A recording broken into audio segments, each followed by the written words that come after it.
எல்லாம் தெரிந்தவர். ஒரு குட்டி கதை. ஒரு நாள் அமெரிக்க விஞ்ஞானி எமர்சன் சிறந்த அறிஞர், நிறைய படித்தவர், பல நாடுகளில் பயணம் செய்து பல அனுபவங்களை பெற்றவர்.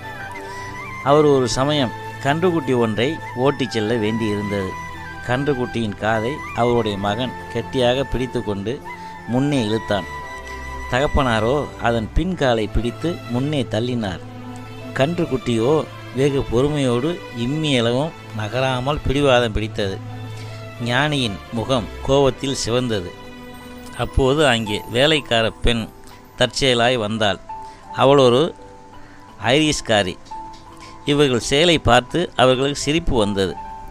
இவர்களை உடனே ஒதுங்க சொல்லிவிட்டு கன்றுக்குட்டியின் வாயில் தன் விரலை திணித்தாள்.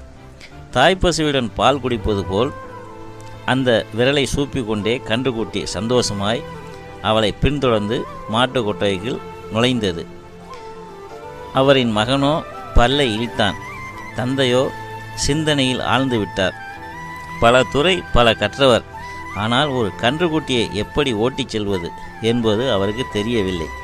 இதன் கருத்து என்னவென்றால், பெரிய பெரிய அறிஞர்களுக்கும் தெரியாத யுத்திகள், தந்திரங்கள், சாதாரண விஷயங்கள் எல்லாம் சாதாரண மனிதர்களுக்கு தெரியும்.